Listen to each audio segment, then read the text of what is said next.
प्रिय विद्यार्थियों, संस्कृत के इस क्लास में पुनः आप सबका स्वागत। आज तृतीया विभक्ति से संबंधित एक सूत्र है, येनांग विकार है। सूत्र है येनांग विकार है। इस सूत्र को लेकर के मैं चर्चा कर रहा हूं आपसे, कृपया आप लोग ध्यान से सुनिएगा। सूत्र है येनांग विकार है। ये सूत्र क्या कहना चाहता है मित्रों, देखिएगा कि जिस अंग के विकार युक्त होने से अंगी का या उस व्यक्ति विशेष का विकार दिखाई देता है, उस अंगवाचक शब्द में तृतीया विभक्ति होती है। कृपया पुनः सुने बात को। क्या कहना चाहता हूं कि जिस अंग के विकार युक्त होने से अंगी का अर्थात उस व्यक्ति विशेष का विकार दिखाई देता है, उस अंगवाचक शब्द में तृतीया विभक्ति होती है। उदाहरण देखिएगा आप लोग कि जिस शरीर का जो अंग विकार युक्त है, उस अंग के विकार से युक्त होने पर उस व्यक्ति विशेष को लंगड़ा कहा जाता है, काना कहा जाता है, बहरा कहा जाता है, गूंगा कहा जाता है, विकलांग कहा जाता है, अति मोटा कहा जाता है, अत्यंत वामन कहा जाता है। तो उस अंगवाचक शब्द में तृतीया विभक्ति आती है। कतिपय उदाहरण देखिएगा, जैसे वह आंख से काना है। वह आंख से काना है। शरीर के किस अंग में मित्रों विकार है? आंख में विकार है। आंख है अंग, और इस अंग विशेष में विकार होने के कारण उस व्यक्ति विशेष को काना कहा जाता है। देखिएगा, तो संस्कृत बने इसकी स अक्षणा काणे। किससे काना है? किससे के उत्तर में मित्रों तृतीया विभक्ति आएगी।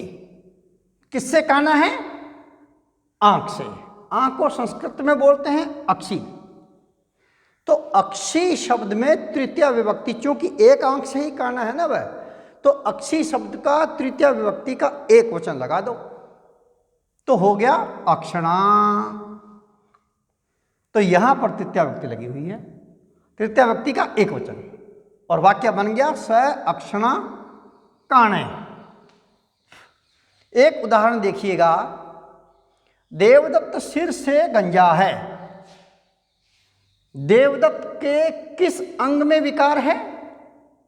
सिर में, है ना। सिर का वह गंजा है, इसलिए अंग विशेष में विकार के चलते देवदत्त को गंजा कह देते हैं। तो उस अंग विशेष से अंगी का वह विकार दिखाई दे रहा है कि देवदत्त गंजा है। और किस अंग में विकार है? सिर से गंजापन है उसका। तो वाक्य बनेगा स शीर्षा खलवाटो अस्ति। किससे? सिर से। सिर कितने हैं? एक हैं। तो सिर शब्द में तृतीया विभक्ति का एक वचन लगेगा शीर्षा। क्या लगेगा? शीर्षा। शीर्ष शब्द का तृतीय विभक्ति का एक वचन हो गया मित्रों शीर्षा। तो यहां तृतीय विभक्ति आ गई, और सूत्र कौन सा है? येनांग विकार है। और वाक्य बन गया देवदत्ता शीर्षा खलवाटो अस्ति। एक उदाहरण है कान से बहरा।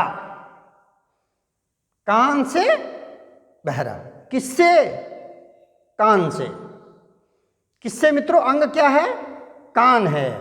और अंग विशेष का विकार युक्त होने से अंगी का वह विकार दिखाई दे रहा है कि वह काना है, वह काना है। अंग में कौन सा है उसका? अंग है उसका कान।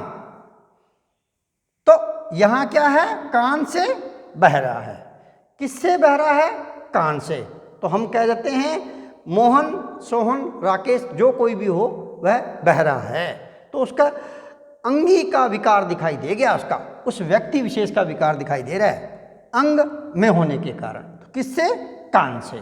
तो कर्ण शब्द में तृतीय विभक्ति एक कान से है ना वह, तो कर्ण शब्द में तृतीय विभक्ति का एक वचन लगा दो। सूत्र कौन सा? ये नांग विकार है। तो कर्ण शब्द में तृतीय विभक्ति का एक वचन लगा, कर्णेन बधिरः बन गया और वाक्य हो गया कर्णेन बधिरः।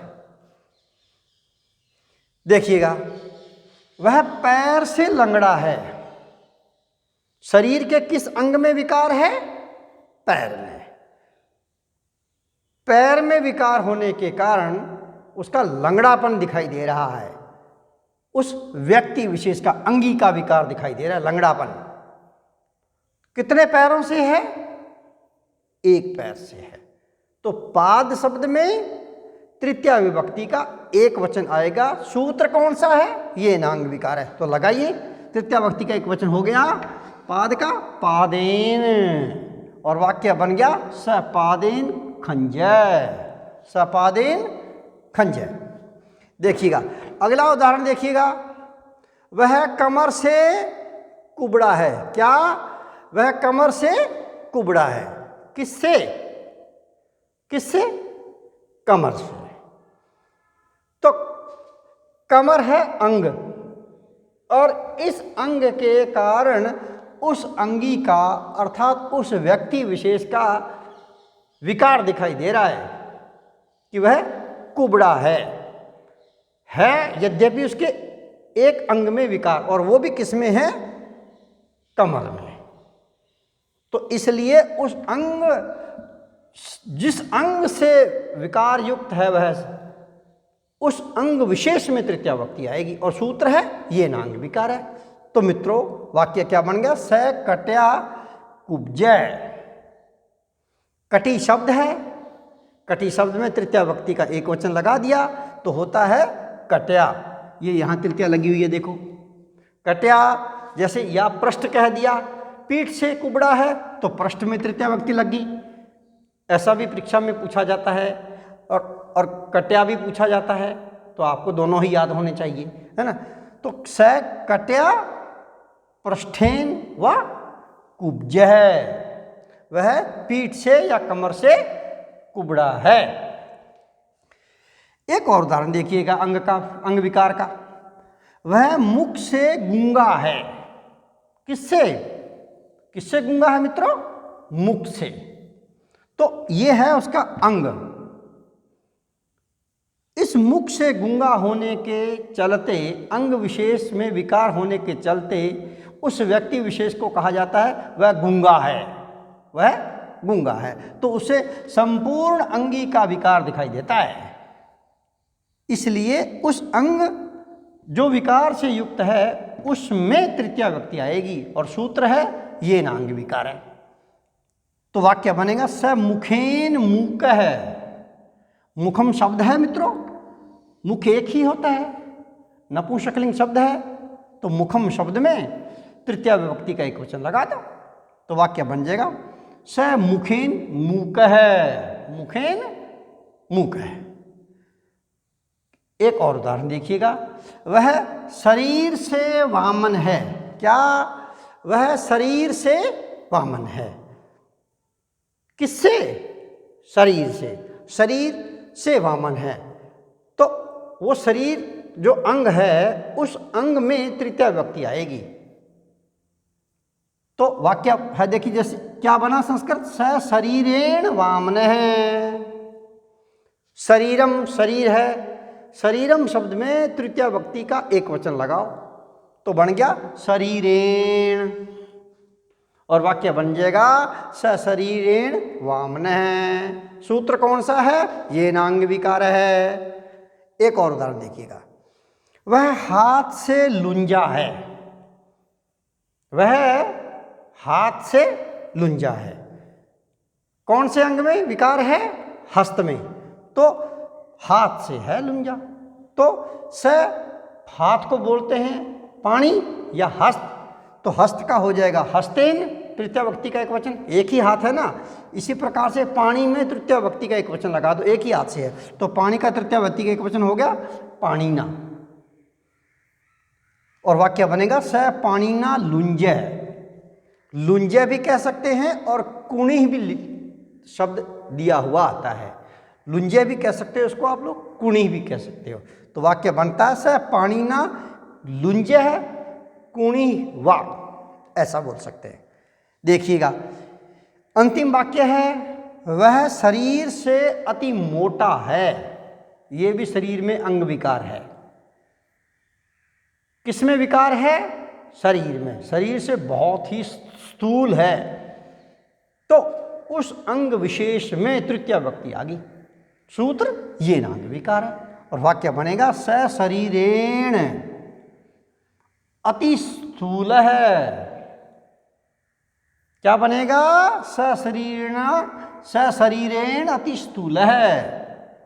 तो ये है मित्रों, ये नांग विकार है। देखिएगा मैंने कहा था यहां प्रथम वाक्य दिया था वह आंख से काना है, वह स अक्षणा कान है। मैंने कह दिया वह आंखों से अंधा है, तो नेत्र है ना, नेत्र में तृतीया व्यक्ति का द्विवचन लगा दो, तो स नेत्राभ्याम। नेत्र में क्या आ जाएगा? तृतीया व्यक्ति का द्विवचन, दो हो तो स नेत्राभ्याम अंध। अब वहां काना नहीं हुआ, वो दोनों आंखों से अंधा है वो, तो हो जाएगा स नेत्राभ्याम अंध। ठीक है, इस प्रकार से वाक्य बनता है। जैसे कह दिया वह कानों से बहरा है, वह कानों से बहरा है। कितने कानों से मित्रों? दो कानों से। तो कर्ण शब्द में तृतीया व्यक्ति का द्विवचन लगाना पड़ेगा, तो क्या बन जाएगा वाक्य? स कर्ण शब्द में तृतीया व्यक्ति का द्विवचन क्या हो जाएगा? कर्णाभ्याम, और वाक्य बनेगा स कर्णाभ्याम बधीर। ठीक है, ये है, ये नांग विकार है सूत्र है। अगले कालांश में मित्रों मैं आपसे पुनः मिलता हूं नया सूत्र लेकर के, तब तक के लिए जय हिंद जय भारत।